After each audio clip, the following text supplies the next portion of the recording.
Welcome back to Cut the Cuck, the show where we talk about the sport we love and know absolutely nothing about. Byron, that buffoon over there in that hideous jersey that makes me mad that he still wears it, given all the history. That's Chad in that atrocity. A lot happened this week in the world of rugby. Rugby Sevens, Six Nations.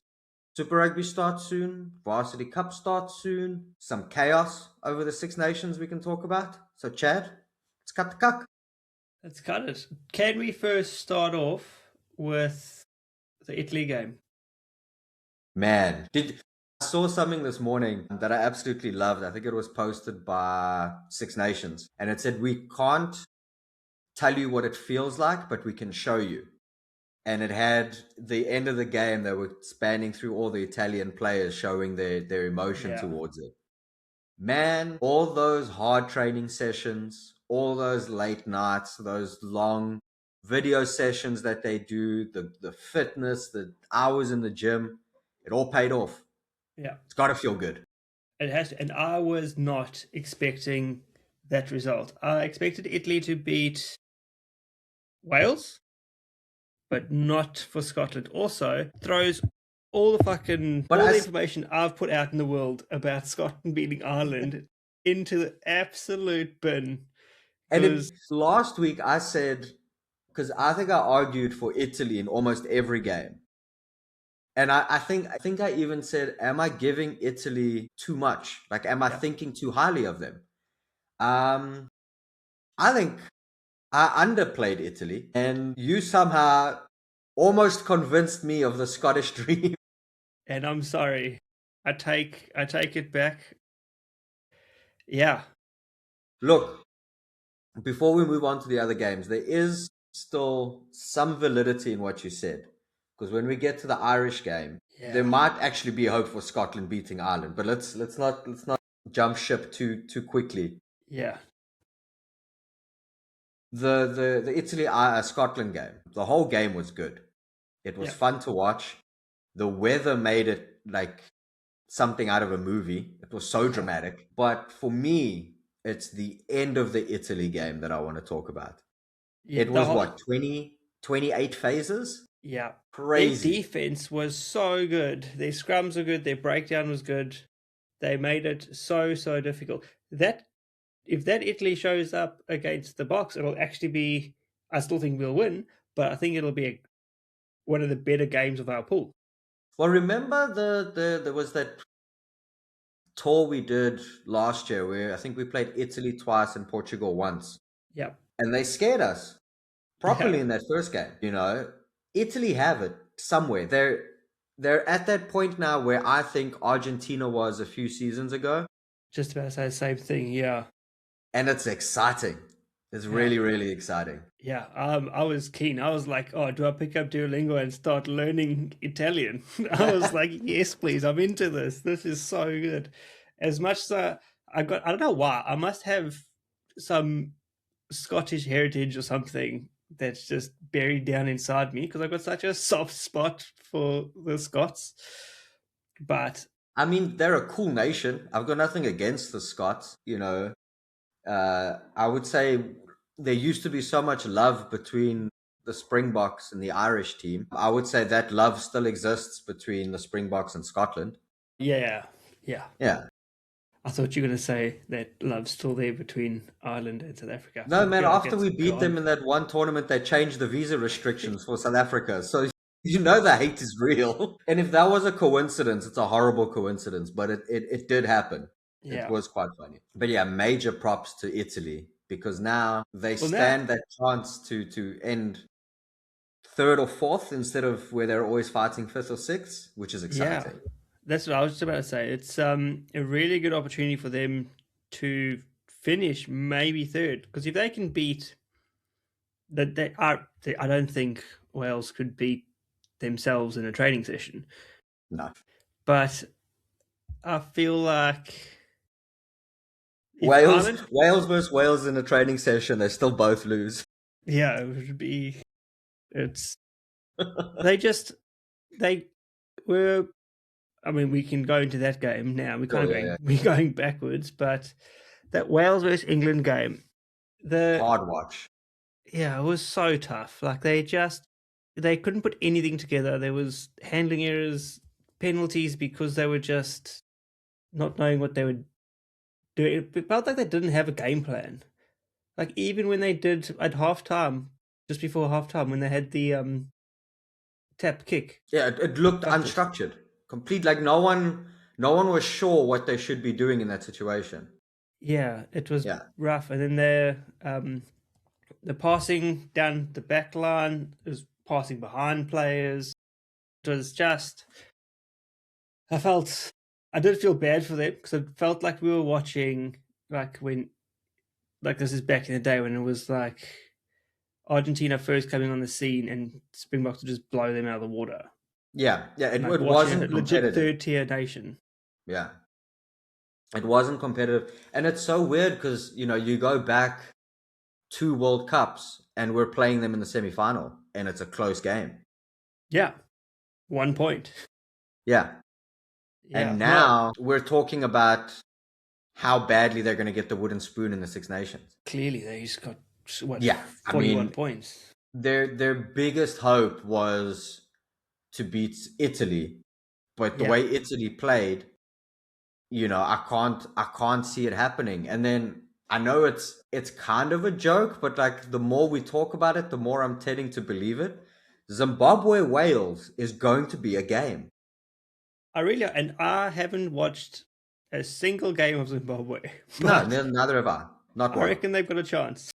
But if they beat Namibia to get into this position, I don't know. It almost sounds ridiculous to say, but I think Wales Zimbabwe is going to be one hell of a game.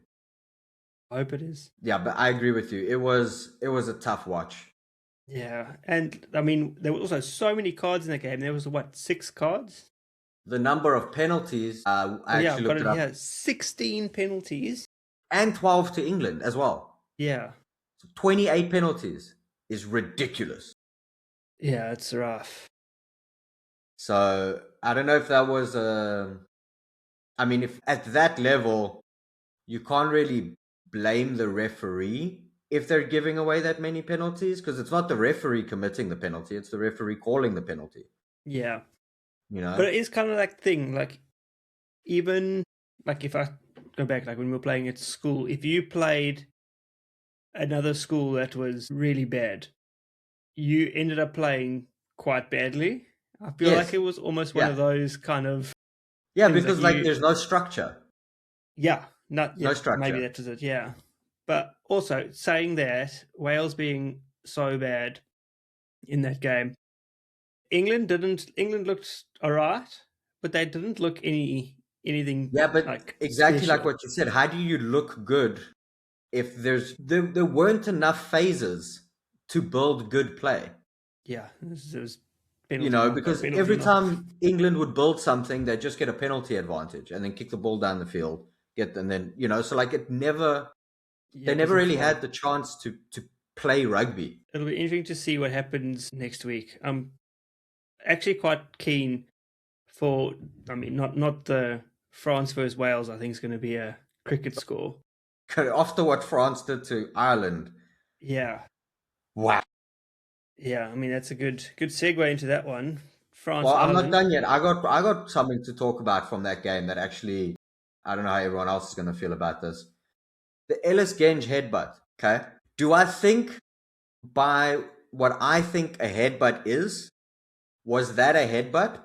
Not really. That was more like a coming together of heads than like a fucking, you know what I Yeah, mean? But you go back to Jasper Visser against Italy, and he got a 6-week ban, yeah, right? And I would argue in slow motion, because at full speed it's always different. But if you look at it in slow motion, Jasper Visser had less contact or less aggressive contact than Ellis Genge did. And Jasper's red card, 6-week ban, Ellis Genge game went on. So my question is, and this is I think could be a problem, is if you look at the reaction of the Welsh player, he didn't react. He took the headbutt, they, just moved on.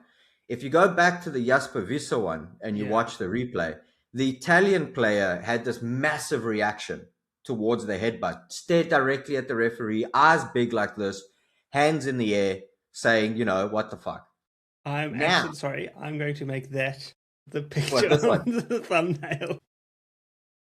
If the player's reaction matters to whether or not there's a sanction, that's a big problem because then you get football. Yeah, I mean that's what happened with old mate. You grabbed my cock thing. Yeah, exactly. It's all of now. That's a tight line to walk because if what was his name, the legendary ref that retired, Nigel Owens. Nigel Owens, he wouldn't have none of that. No. If you flopped, you put your hands up, he will take. There was that great line where he said, "If you're going to react like that, you can come back next week and you can Yeah. play for the football side." Great reaction. And I think that's something other referees need to be aware of. I think if the headbutt is considered an offense, which I think it should be, even if it's a coming together of heads instead of calling it a headbutt, I still think that's an offense. And I think at least a yellow card or at least a penalty should have gone against England in that situation. Now, you can't take the way the player who got headbutted, you can't take their reaction into account. You can only look at the offense as it is.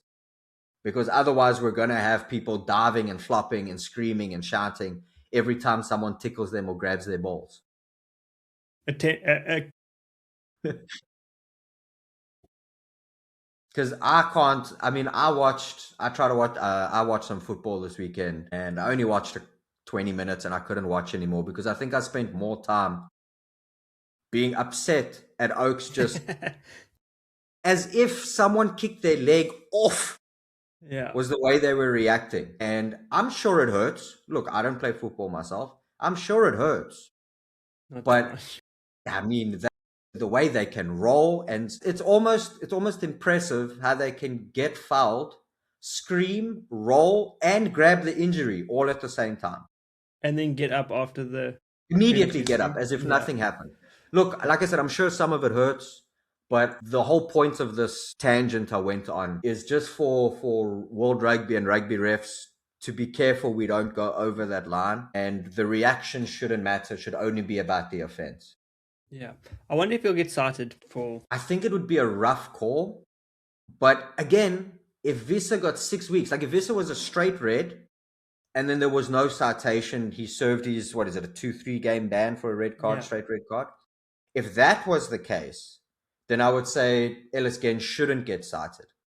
But because there was that whole review for it, he should at least get something. Even if it's a 1-game ban, he should get something just so that the playing field's even for everybody. Yeah. No, I agree. I'm with you. It's there shouldn't be room for that in rugby. No. And like I said, I'm sure for football, a lot of those things hurt. But you just, I don't know. There was that moment where I lost so much respect for him. It was South Africa, Australia. Nick White. After Clark got that little tip, little scrape here. Yeah. And he pretended as if he got Superman punched by Etzebeth. Yeah. And it's those sort of things that we want to avoid, or at least I want to keep out of the game of rugby. Someone else might have a different opinion. But I don't think anyone that watches rugby has a different opinion. I think that stuff like that, it's no good. Yeah. And I mean, look, I'm sure there's situations where shit hurts. Of course, it's rugby. But that sort of reaction, I don't think has a place on the rugby field. I'm with you. I'm pretty sure all of our viewers say the same thing. And then do you want to talk about what we thought was going to be the best game of the weekend and didn't really turn out to be that way, which was France-Ireland. France-Ireland. Mate, I reckon Scotland's going to beat Ireland. I'm going to keep hopping on about it. They've got... I mean, I don't know what it is. I don't know if And that's not because Scotland's great at the moment. No, it's because Ireland are looking pretty rough around the edges. They did not have... I don't know if... I even sent this to you during the game. I was like, is France really good or is Ireland really bad? I think it was a bit of both. Yeah. It's they're missing that like X factor. Like I feel like they've got a bunch of their players missing and they lost. They don't have that depth that they need coming in. Yeah, it's But definitely not the same sort of depth that they had in 23. no, and I feel like they had a really solid pack or team for quite a long time, and they haven't added to that. Now those senior, more like experienced players are out of the squad. Or They're at least missing, form is dipping off. yeah, but it's definitely going down. I reckon, which sucks. I mean, I'm all for it.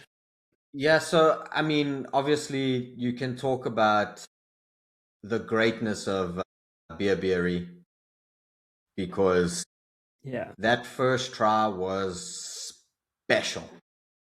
What about?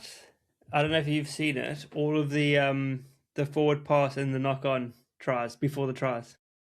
So I actually, that first trial, as soon as it happened, I said, oh, they're going to have to come back and look at that pass. Yeah. And then they didn't even talk about it. And I was like, that's a little suspicious. Then the one that I think was the most clear was the DuPont knock on. Yeah. It's a knock on in any game at that level. Maybe not, under 14s, you might dismiss that.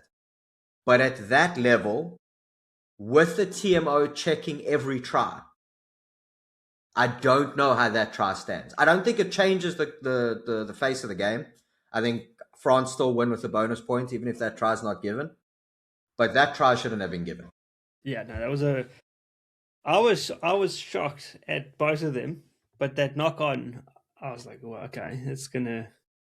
Yeah, I can really hear the Irish complaining about they would have won the but game. rightfully so because that was a clear knock on, Yeah. clear, blatant. I mean, it obviously wasn't on purpose, but he went to pick it up. He fumbled it. He picked it up. That's a classic knock on. Happens. I mean, how many times did it happen to Reinach at the end of the autumn series? We wanted to throw him under the bus at one point, Yeah. where he kept knocking them on at important situations and at rucks. And every single one of them got called, rightfully so. Yeah. But they missed this one where the TMO is allowed to come in and look at the phases leading up to the try. I thought that was a bit sus. I wish referees and TMOs did press conferences and answered some of these questions, or at least They, came out and said, this decision we made because of this, and this. I love the idea, but those oaks, even if they call a perfect game where every rule's followed, everything's perfect, someone's gonna hate them. Someone's gonna throw their beer at them. Someone's gonna throw. Yeah, okay. I'm not saying have people from the crowd there. No, no, no. Even reporters. True. I still think it won't be a safe place for referees to have a press conference. Maybe they do it online, like a Zoom call on a big screen. And they're like, all right, no questions. Everyone else is on mute. This is. That would be flipping hilarious. I mean, it's a good point because you can say, so I don't. I told you this weekend it was my first time officiating as a main ref this weekend. I've done the linesman a few times. As everyone knows, I'm now on this journey to become a referee. And I had a game this weekend, and there were times where the captain would come up to me and he's like, they had a handoff to the face, and I was like, I'll keep an eye out for it. I didn't see it, and I think that's a realistic answer for a referee. Granted, they've got the TMO, they've got two assistant referees that are looking at all the other details. So if the referee in that case didn't see the DuPont knock on, he's got three other pairs of eyes that can say, "Hey, there was a knock on." Yeah.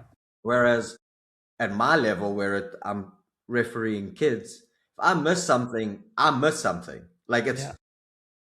it's I'll be like, my bad, bro. Like that's kind of I was like, look, I didn't see it, but I'll keep an eye out for it moving forward. Thanks for like bringing it up. And then I kept my eye out for handoffs, and there weren't any after that point. But like, I think the idea of speaking to them in a press conference would be brilliant because now you go, if the TMO is checking all the tries, there's a clear knock on. Why was there no call? Yeah. And then it would be up to the TMO to go, oh, I looked at it, but I didn't see it. Now that I've watched the replay again in slow motion, not within like the hype of the game, trying to keep the game flowing, I've had more time to look at it, and I did make a mistake. I Yeah. think that's okay to say. It is. Just, yeah, being accountable for, I think for me, it's not even about being accountable. It's just understanding how people make those decisions. Because, I agree with you. yeah, Because at the end of the day, if you look at it, there's players on the field, and if a player knocks the ball on with a clear line to the try and he knocks it on, now there's no try. People are mad at him because he made the mistake of not catching the ball and scoring the try. The referee's job would be to get every call correct. But if they make a mistake on a call, you would like to think, not because he's being biased, but because he just made a genuine mistake. yeah. Well, there we go. Referee press conferences. You heard it here first. Put them behind bulletproof glass and just hope It for the would be best. interesting though, because it could be one of those calls where you're like, why did you let the advantage go on for so long? Or why didn't you call it back after the advantage? Or something, like one of those Yeah. more personal calls. And then you can find out from the referee and you can say, I was going to call end of advantage at the end of the next phase. And then there was a this that happened, and that's why there wasn't the end of advantage. And you can be like, oh, okay, so he's looking to get at least 10, 15 meters on a penalty advantage before calling advantage over. That would be interesting to hear because we don't know what they're thinking. No. Yeah. Well, we'll have, yeah. And that wasn't even part of our script today. No, that was just a fun one to bring up. I do have something to bring up. I think we're almost done with the Six Nations. I've got a whole bunch of stats I want to run through before we finish. So, yeah. Okay, so I want to do this, then you can tell me your stats. We spoke about ITV broadcasting the Six Nations for free. Yep. We And that was a said, good awesome. thing. We're Yeah. happy to see it. Great.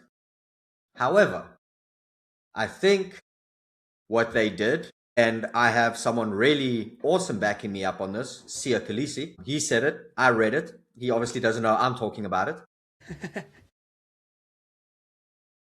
But they showed in-play adverts during reset scrums. Did you get to see did you watch the game on ITV? I didn't watch it on ITV because I'm in the Netherlands, but I did go look at the broadcast after I read that thing from Sia Khaleesi. And if you're South African, maybe you're used to this or seeing this. But for example, if you're watching rugby on SuperSport and there's a break in play, you'll see occasionally they'll make the screen a little smaller. And then on like the left border and the bottom border, they'll have like an outsurance, whatever it is. And then it goes away before play comes back. This was a similar thing, but they did it during scrums. Yeah. Now, Bit cuck. I think we've spoken in depth about this, but scrums have a place in rugby union. They are an important part of rugby union. If you don't like scrums and you prefer backs running at backs, then go watch rugby league. Yeah. I understand it from like a broadcasting bit, like, because obviously they've paid money to go and get all of it. When do you put all the ads you need to run to make the money back that you paid for all the broadcasting rights? But it shouldn't be At the expense of the game. at the expense of the game. It's pretty much like what the UFC did, or what Paramount did with the UFC when they had that first one. It was just ad. On everything. Also, Yeah. ads, I've never even thought you could put an ad there. There was an ad there. Yeah, it's Yeah. crazy. So it is a bit like, I understand it, but there must be a better way, and hopefully that they get that feedback and they fix it. Yeah. The other thing as well, this is just me personally, it's got nothing to do with rugby. I think there's too many ads on everything these days. Everything. Yeah, I hate it. My kids. I remember hate when it. YouTube had 5-second ad and you could skip it. Yeah, Now you've got to watch an entire documentary every 13 minutes in your video and Yeah. you can't skip it. And then there's another one that you can't skip. And now I saw on Instagram, they've got ads as well. And I just, I get it.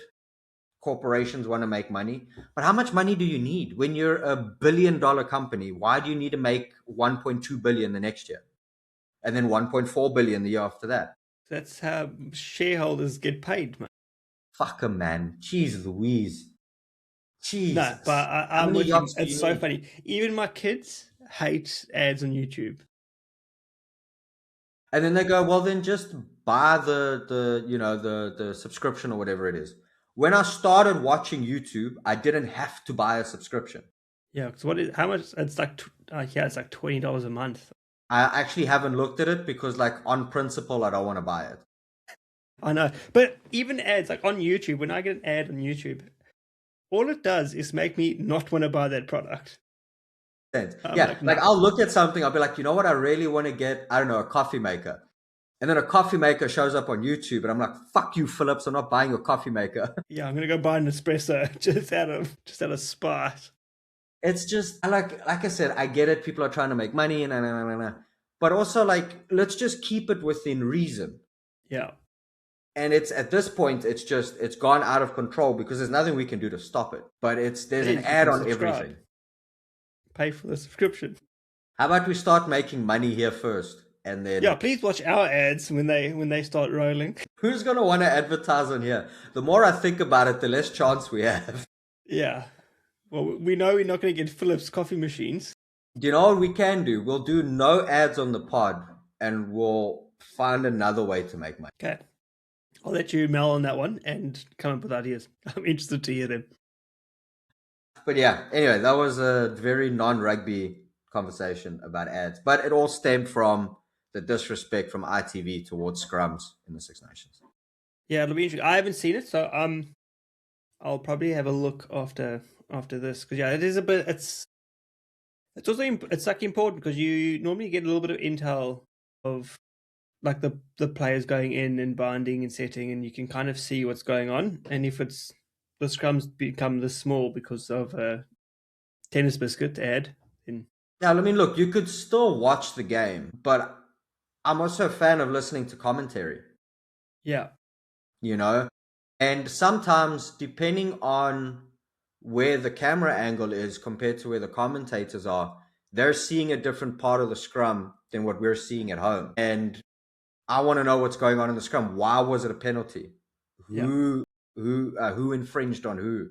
How did they infringe? Should it be a reset or should it be a free kick? Should it be like, I don't know. I like to know the outcome of a scrum because I was a forward and also part of the tight three.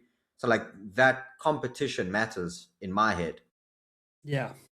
So, anyways, Well, what stats hopefully you they want to fix go? it and they find better ways to Yeah. make their money, like Byron Yeah, because said. look, they've got to make their money somehow. Making it free for everybody is a very kind gesture.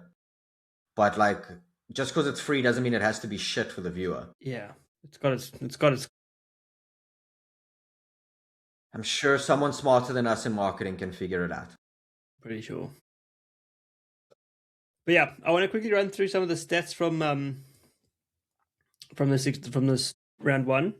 Yeah. Take these with a grain of salt. It's quite difficult to actually get stats without paying for all of the stats subscriptions. Mm-hmm. But in attacking, and I'll go from top to bottom, and there'll be one common denominator in all of these. England scored 7 tries, 11 line breaks, meters gained 640. Just under that was France with 5 tries, 9 line breaks. Then it really dropped off between the other 4 teams. Ireland with the 2 tries, 5 line breaks. Italy, 2 tries, 4 line breaks. Scotland, 1 try. Wales, 1 try. Back down to bottom. Only had 2 line breaks. The old Welsh. Yeah, but I mean, I think that's a testament to England's defense because even though the game was unstructured, England stuck to their guns Yeah. from the beginning. And I want to say the same thing for France. I think they were very, very structured on offense and defense, even in open play. Well, do you know who had the best defense the whole weekend? Well, it's got to be England, right? Italy. Well, that actually makes sense. Italy did 142 tackles at 90% with 7 turnovers. Then France with 138 tackles at 92% and 8 turnovers. So very, very close. Just a couple more tackles by Italy.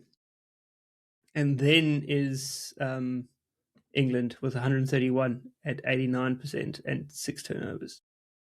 Look, big ups to Italy then. I want to say the majority of those tackles probably came in the last 5 minutes. The last of the game. phase, yeah. Those last, yeah.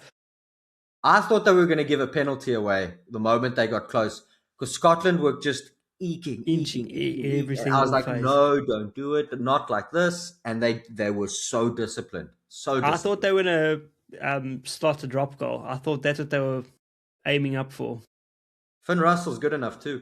I know, and that's what I thought. I was like 100%. This is what they're doing. They're inching up. They're going to head up out into the middle, pop it back, drop it over, win the game. But not to be. Then I won't even talk about Wales in that one. Penalties conceded. We spoke about this again. Italy were the best disciplined. Only 7. France 8. England 9. No, England 12. Ireland 11. Wales 16, which is So wild. Crazy. I remember a commentator talking about this. It was a little while ago, so I don't even remember the game. But they said usually a team that gives away 10 or more penalties in a game doesn't win. No, that checks out. It's just too much territory you're giving away at that level. Yeah, no, that's cool. I never thought of it like that. Because we've often, South Africa now, I'm talking when I say we, have often fallen into that trap where we've just given away too many and lost in like pretty big games like to Ireland. I think even the one in Durban they were losses. Too many penalties. And look, sometimes a high penalty count is props to the attacking team. Yeah. Because if you're constantly breaking the gain line and you're constantly catching the team offside, it's not necessarily it is the defensive responsibility to get back on side. But if you're constantly breaking that gain line, it's so more easy to get caught offside than it would be, off slow ball, for example. And that's what was happening to the Welsh, like especially but they weren't learning anything. They just kept doing the same thing, expecting a different result. I just think they don't have it in them at the moment. There's obviously no confidence in the camp because they went on that massive losing streak. They had a close win against Japan, and then it's been downhill again. Yeah. It's tough to be a Welsh rugby player at the moment because the nation's not behind you. Yeah. So, I get it. It's not our problem, but it is definitely a problem. It is. It's a shame. Yeah, there was a time where I was making fun of them. Now I'm just like, man, I really hope you guys win soon. But the thing is, when do they realistically have a chance to win? Because let me bring up their fixtures here quickly. Well, it's not going to be in the Six Nations. No, it won't be. There's absolutely no shot. So they've got the Six Nations, and then they've got the Nation Championship. So they've got Fiji. I think Fiji blow them out of the water. Yeah, I would agree with you too. Then they've got Argentina. Argentina blow them out of the water. Then they've got the Springboks. Blow them out of the water. No. Then they've got Japan. Maybe. That's their biggest hope is Japan. But then they go against the All Blacks the week after that. And then Australia. So they've got one game for the rest of this year. You could argue 2 games. You got Fiji and Japan would be... But even saying those names out loud... So they got 2 out of 10 that they've maybe got a chance. I don't actually know. I don't think they win any of these games. I think they get next 10 games. That will be another double-digit losing streak. That's harsh. That last weekend was bad, and I don't know. Yeah, when you put it like that, I don't see where they're going to pick up a win unless something changes. I don't know what that change needs to be, because also if you look at the star power, they don't have that at the moment. They got. But how do you draw in star power when you're losing. No one wants to go and play for a losing team. Well, I mean, you just got to be from Wales. You've got Even the Welsh Summit. that go over to England. Yeah, that's also true. Besides Summit, there's no one there that's like turning heads. And he didn't even have that. He wasn't that flash. There was that one. It's kind of hard as a back. winger to do it all by yourself. Yeah.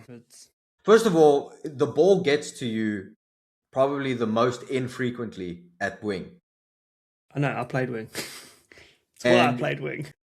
You've got to rely on your team to get you the ball. And if you don't get it because you can't put more than 5 phases together, yeah, it's fair. Doesn't matter how good you are on that wing. Yeah. Six Nations, good start though. Exciting. It is. That Italy. I'm an Italian. So does that get you excited then for Ireland, Italy this weekend? It does. I'm actually super keen. I reckon if Italy can back it up, what they did. I mean, to be fair, the stadium was bonkers. The atmosphere must have been nuts. It would have absolutely hyped up the boys. Ireland playing at home next week. At the Aviva. It will be very, very tough. But if they can pull that off, if Ireland don't fix what happened last week and Italy can back it up, it would be insane. It would be absolutely insane. It would be like, and I think I posted the head-to-heads on our Instagram. Yeah. And how many times did beat them? 4 times, I think it was. I'll bring it up here. Dude. Look, I do think beating them 4 times. Last 5 results have all gone Ireland's way, rightfully so. Yeah. But my God, it would be... It would blow my mind. It would also cause absolute chaos for Irish rugby. It would be rough. Yeah. Look, I still think Ireland is the better team coming into this game. And then playing at the Aviva also gives them a kick in the back. But I do think it's going to be a lot more competitive than what we initially thought when we spoke about this a week ago. 100%. Yeah. I think it'll be exciting. Then, this one I found funny because we've got Scotland versus England. And you messaged me to double check the results. Yeah, when I was putting the head-to-head, when I was putting the stats together for that one, I saw, so I'll read them out here too, and I'll put a little graphic up for it. Scotland, England played 143 times overall. Scotland's won 47, England's won 77. They've drawn 19 times. But the last 5 results got me. It's been Scotland, England. I was like, that can't be right. Yeah, the last 5, 4 Scottish wins, then an English win. Yeah. Yeah. I was like, what the? Yeah. That's one of the most surprising stats for me. This actually, the most exciting one was the Wales and France one. I didn't realize I was so close, but that's not going to happen. You know, they're in Edinburgh at Murrayfield. I do think that England are playing some of their best rugby at the moment. So I do think England go into that game as favourites. But given the history, I think it's going to be a lot closer. And I feel like the Scottish got a boot up their arse, and there's... Yeah, you can't go on lose to Italy and then perform that same way the next week at home. You're going to have to do something special. Yeah. So it'll be good. I am keen for that one. It would be nice to see the Scots get the win over the English. Yeah, for sure. I mean, even though you're supposed to be supporting England in this competition. I am. But in terms of World Rugby, we do want Scotland to win that one. Does make the Rayburn Shield a lot more difficult to get if you're a South African. Well, when do we play Scotland? We play them, I'm pretty sure. Well, look, let's be fair. They still need to play France after that. So France might get it back before we get a chance to play Scotland. Yes, also true. So let's not even dive into that because that would confuse my brain again. Yeah, and my permutation for us getting it from Wales, I'm sorry I even brought it up. It shouldn't have even come up. It was a stupid idea. I apologize for wasting everybody's time. Yeah, like legit. After, I don't know what I was thinking. when after they'd played all the games, I was like, my God. I know, because then Sunday, France go to Cardiff. Yeah. And given, look, a lot can change in a week, but given how things have gone, it's not going to. This might be one of those situations where France don't even send their starting 15. Yeah. They wouldn't have to.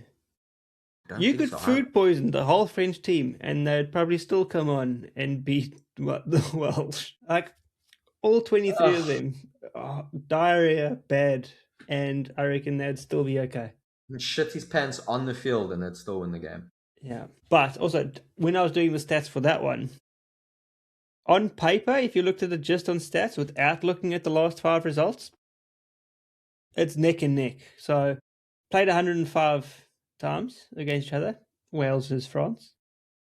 Both teams have won 51 times. Both have drawn, obviously, 3 times. The points difference, the Welsh have 1,000. The Scots total points scored 1,662 points, so just over it. That was Wait, the why are you closest. comparing Wales and Scotland? I mean, Wales and France. French. Okay. Go on. Yeah, so close. I was shocked at that too. I had to double check those numbers. Crazy. Yeah, but French rugby has had a resurgence, and then Welsh rugby's on the decline, so it kind of makes sense. Welsh rugby's on a free fall, mate. Yeah, it's rough. Okay, it's enough of me bagging on the Welsh. I feel like I'm Wales, shocking them real bad. As if they don't have it bad enough, they gotta have you fucking giving them shit. Quick one, Blitzbox, Rugby Sevens, Perth champions. What? It was a really cool tournament. Fun tournament. Well done, Perth. Well done, Perth. Yeah, they did well. Yeah, the boys did well. That final was incredible. And you know what? They beat us in the group stage, but we could have. I don't say we should have. We could have won that game as well. We messed up. We threw it away. So it's good to catch them. But Fiji are still top of the log for the series. It's like back 4 points something, but we can get the New Zealand women are running away with it. If you look at the women, when they weren't playing, Aussie women were running away with it. No one touched them. Every now and then, Canada or France or USA will give them a little bit of a challenge. But now it's just New Zealand versus Australia basically in every final, and New Zealand just wins those. Big sneeze. Bless you. Thanks. Sorry, on that game, I had a bit of a chuckle on the couch. I was watching, they were doing the lineups, and the missus read Grobler as Grabibila. Grabibila. It was great. Look, if you're not South African, whether you're looking at some of the Afrikaans last names or some of the Zulu or the Xhosa or the Sotho last names, can be a little. If you look at, if you've never pronounced a South African last name and you go and pronounce in Klabakanye, a little bit of a challenge. Yeah. A little bit of a challenge. Yeah, but it was just fun. It was funny hearing it. It came out of nowhere. I wasn't expecting it. But Grobibila, I was like, Grobibila. So it's going to be forever now. So yeah, shout out to the Blitzbox. Happy to see you win a series. That's 2 that they've won this year. It's been a bit of a comeback because we had a bit of a dry spell for a bit. Yeah, look, last season was not a good one for us, but there was a lot of change in personnel on and off the field. So it's good to see us back. And some of the stars, like Job, absolutely fantastic. Dylan Lades, amazing. Yeah, I digged him. Even last season, he incredible. And I mean this with no offense, but if you look at Lades physically, compared to some of the other players, he doesn't look that scary. Let's use that word. Doesn't miss tackles, breaks tackle. He's great. Absolutely, I love watching him play. He might not look it, but he is 100% a great sevens player. Yeah. I wonder, watching, and we're going on a bit of a tangent here, Tricky Ricky, when does he fit into the Springboks? Do you reckon he ever will? Because he gives off Kwacha vibes. Yeah, but he's a scrum half. And I think at the 15s level, I would put him on the wing. I wouldn't put him at scrum half. I'd put him at wing. My only concern with having him at wing is where modern wingers are today. And that's with the up and unders. But he was great. He didn't drop a single one. He was Yeah, getting at but it. when you're His competing defense was against incredible. what's his name? The winger from England. He's tall as hell. Stewart. Yeah. When you have the two of them going for the ball, Will Stewart's going to beat him in almost every one, don't you Oh, think? you say that about Cheslin though. Yeah, okay, but hold on. Cheslin's an anomaly. I don't know. I Okay, think Tricky Ricky could make it work. I'll give him the benefit of the doubt. I think he might be able. He's class, proper class. He's But a just lot got of so those much. players are It's proper just class. so much like his work rate and effort he puts into absolutely everything. When I saw it, I was like, that looks like both Quacha and what's the wing that plays for Ulster, long hair, Oh, Vernon Werner Cock. Kok. Same. I was like, the three of them. The only thing that's different is their hairstyle, and they're a little bit shorter than. Yeah, the three of them just have aggression on that field, and they Yeah. work for every single second of every game. I'll be keen to see if he ever comes across it. I'll support it. I won't. Yeah. I'll give him the benefit of the doubt. Anyone who's good enough to play for the Blitzboks wants to give the 15s a go, they got my support. Yeah, Except it sucks because when the Stars leave the Blitzboks, it hurts because, yeah, when you watch Fiji play at sevens, they play different sevens to everybody else. yeah. They just play different rugby as a whole. I love it. I was actually last night. I was literally looking for a Fiji rugby jersey. I want the one from the Rugby World Cup. I was like, nah, it's gonna be. I really want them to make it into the finals this year again. I want to see what the kits for this World Cup are looking like. I think I might get my hands on a few. Fiji jersey doesn't sound like a bad idea. Yeah, we'll see who the sponsors and stuff are. I don't think ours will change that much, but we'll do a segment when they do get announced. Oh, that's not a bad idea. Talk about the jerseys. I can get Bumfa. I'll see Bumfa wants to come on and talk about jerseys. There you go. Super Rugby? Yep, Super Rugby, and then I want to have a tangent / rant about the World Cup? World Cup. All right. So I've got a question for you. I've got questions for you, Byron, but you can go first. I think when I watch Super Rugby, I'm going to support the Blues for this season. That's a fair call. I reckon they've got a really good shout this year. I think between them and the... Well, Crusaders and Chiefs every season. I was going to say the Chiefs, because they've been finals twice now, in a row, back-to-back. They've got all the same players. They've got D-Mac. Damian McKenzie. Fucking yeah.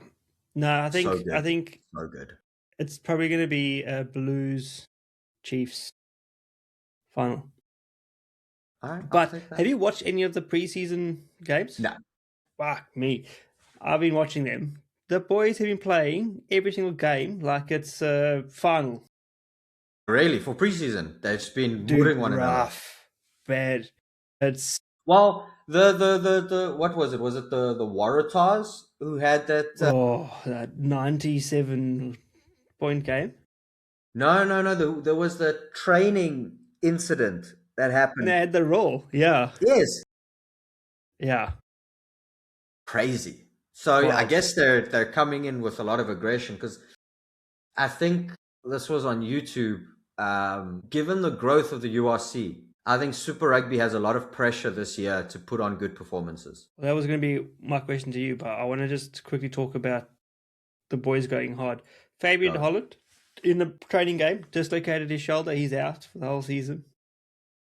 But I'll talk about some of the scores here, the score lines. So obviously it's preseason, it's hectic, but watching the games, it is so much running rugby. It is crazy. It's such a different style to the URC. So much flair. Oaks are just... I've always said that. They've always had much better running rugby. But the scoreline, I won't go over all of them because there's a few here, but the Hurricanes beat the Blues 44-36. Great game. It was high scoring. It was hectic. The boys were broken afterwards. The other game that I really enjoyed was the Chiefs versus the Fiji Drua. 47-31 to the Chiefs. But the Chiefs were coming back for that one. It was another good one. Crusaders beat the Highlanders. And then last week, also all high-scoring games, the Brumbies game, Brumbies versus Waratahs, 48-50 was that game. It was like watching a ping pong game. It was just like bang, bang, No bang, bang. defense, just offense. Yeah, 100%. And then the Blues beat the Crusaders, 45-22. And then the Chiefs absolutely manhandled. The scoreline doesn't show it, but the Chiefs beat the Hurricanes 20. But from what you're saying, I'm assuming then the Canes just weren't in the game for the full 80 minutes. No, they just the Chiefs defense was some of the best defense I've seen. It looked like Jock Nialba was the coach. I'm excited then. Yeah, It kicks off this weekend, which is fun for me because now when I wake up in the morning, I can watch rugby. Yeah. Then I have the afternoon to myself, and then I've got the Six Nations in the evening. Yeah, good. But I've got a Super Rugby question for you. Let's hear it. Do you think the Kiwi side still still miles ahead of the Aussie side, the Drua, and Pacifica? Yeah, or even the Northern Hemisphere. Oh, whoa, wait. There's two parts to that question. We'll first do the first bit.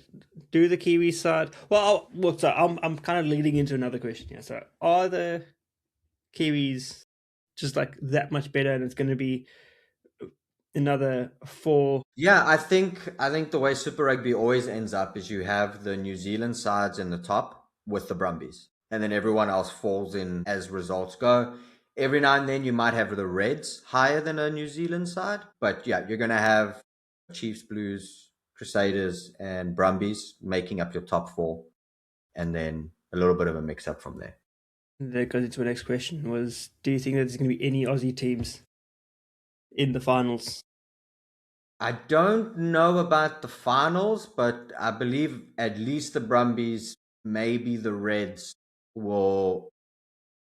It's so hard. Yeah, make it to the knockout phase. And then just get cleaned out. Yeah, I can't see it not being a New Zealand side versus a New Zealand side in the final. Yeah, I think it's going to be... I did it earlier. It's going to be a Chiefs and Blues, I reckon. What is the main question about Northern Hemisphere? Yeah, we can go back to that one. It's difficult to say because we haven't seen any of the teams. Well, you haven't seen any of them play, and I've only watched preseason, and it's just been like chaos. I might ask a question in 2 weeks' time. Fair enough. But if I'm going to say what I still think is the case, and maybe we'll see if my opinion changes. I think the top 3 sides from Super Rugby and the top 3 sides from the URC will have amazing games of rugby. But I think mid-table URC beats mid-table Super Rugby. Well, because it's the Aussies and the... Okay, I see what you're saying. Yeah, it's true. There's also way more teams in the URC, though. Well, yeah, I mean, here's an interesting one. Last week, we were all cheaters to Super Rugby, make it the Super 12, blah, blah, blah, blah. Still are. We're still on that bandwagon. We still want the cheaters to join Super Rugby. I still want the cheaters in a top-level competition. But there was a spanner thrown in the works. Ospreys will not be in the URC next season. Yeah. So that makes the URC a 15-team competition. So do the cheaters come in and fill the role at Super Rugby, which then, in the URC, that will allow them to play at home in the Free State, just like the other South African teams, travel to Scotland, travel to Ireland, travel to Italy, travel to Wales. Or do they go to Super Rugby, make it to Super 12? I'm not saying either of those things are going to happen, but the cheaters kind of have options, if you want to put it that way. Yeah. God, it would be good. I mean, look, they're probably going to come last or second last, depending on which competition they're in, which is understandable. You know, if you look at the type of players they can bring in with the type of competitions they're in, it's not going to be top level.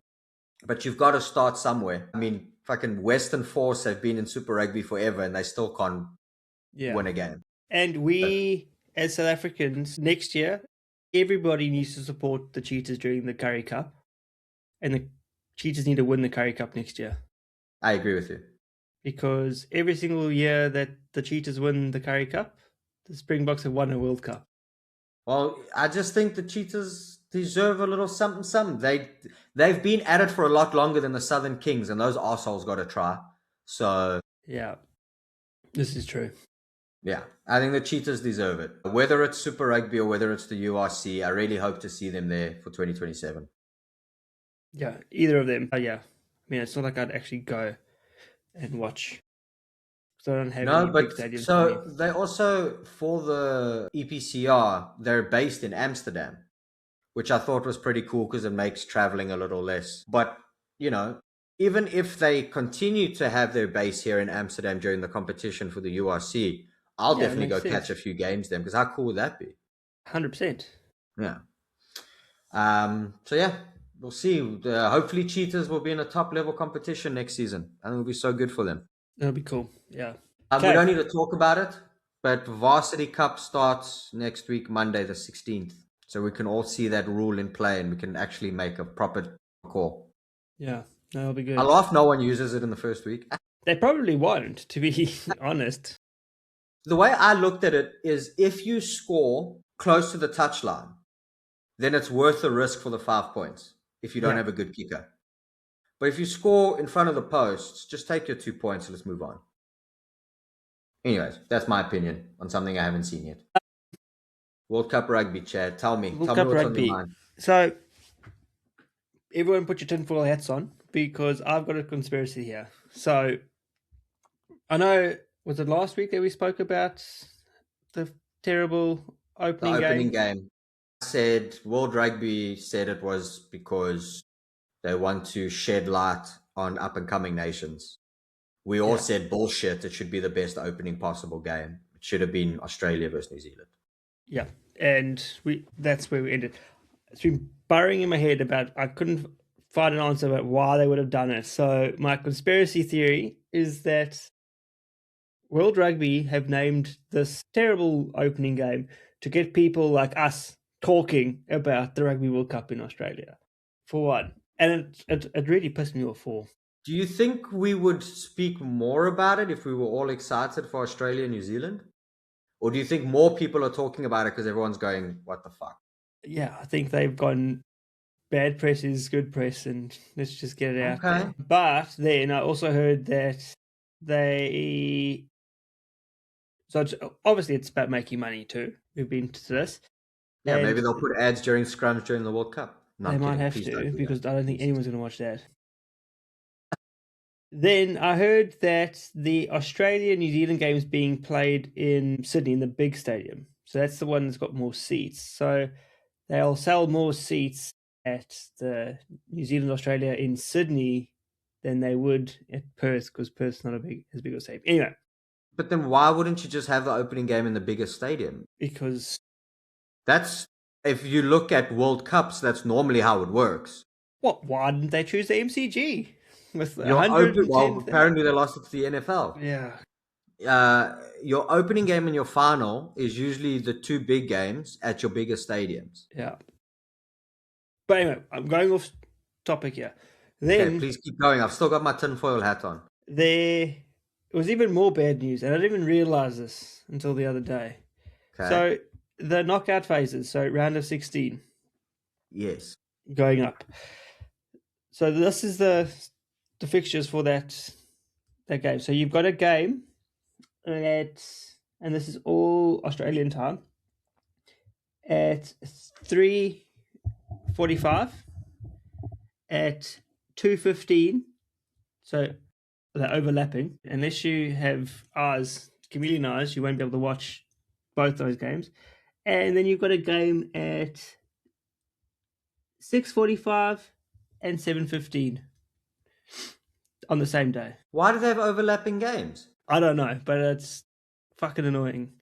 Chet, And then how has the World Cup always been successful? Now Australia's like, we're going to just do our own thing. I don't know. And then, so this is what I was trying to tell you last night. You told me not to tell you and to talk about it over here. And then it's the same thing on the Sunday. We've got a 6:15 and a 6:45 game and a 2:15 and a 4:45 game. So that game will be done. So you got to choose who you want to watch in the round of 16. It's also because there never was a round of 16. No, there is. Yeah, But but there's enough hours in the day. there sure is. How fucking If you're horrible. playing 4 games a day, you can still get all 4 games done without having any overlap. 100%. They do it in Super Rugby every week. Wow. Okay, but what's the conspiracy for this terrible? That they want, they put all this so we talk about it. And it's also just pissed me off. Man, I that just can't is, believe they've done it. I think it is so dumb, so stupid. and it's probably too hard to tell at this point, but if we really wanted to put our minds to it, we could probably figure it out. But which games are overlapping? Because now, what happens if you have? Well, yeah, you won't. So I can tell you now. So it's the games that are going to be overlapping is the round of 16 game 1 and round of 16 game 2, and then 3 and 4, obviously. Yeah, but now if I'm looking at the, So Group C okay, this could work. Yeah, will be probably is a Group C winner? so Fiji versus Tonga. It's not going to be Wales that can finish second in that group. It might even be Zimbabwe. Probably Fiji versus Tonga, and Because you New know what that Zealand means, right? yeah. It means that if I'm looking at this correctly, it's the games that have the best third place finishes. So then that throws away their argument for their explanation for the opening game. Because if the opening game is to shed light on the up and coming nations, you don't put them in a game and then put, Better game on. use anybody in who may have won a group or whatever. You don't have an England game going on at the same time, a Box game, an All Blacks game, and what? Then your argument for the open is out the window. It's so stupid. It is. When I realized that it was happening, I was like, "What?" Okay, wait. Fuck. There's still time for them to change the kickoff times. I don't think that they will. I think it's They can't change the opening game because Hong Kong, China is set for that one. But please don't have overlapping games during the Rugby World Cup. There's enough hours in a day for us to watch one game after the other. We want to watch all the rugby. That's why it's happening. I want to watch all of the rugby. I want to watch every game. Yeah, I cannot believe that they've got, especially that 6:45, 7:15. That is, you can get halfway through a game and flip it over. That's rough. Also horrible for bars and watch parties. Horrible for fans. I want to watch all the rugby games. I literally can't. Yeah, that's a problem. World Rugby, this is us asking you very politely Sort your fucking shit out.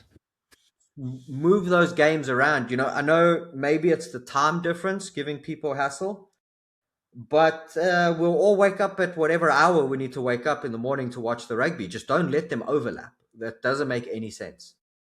Yeah, it is shocking. That's crazy to me.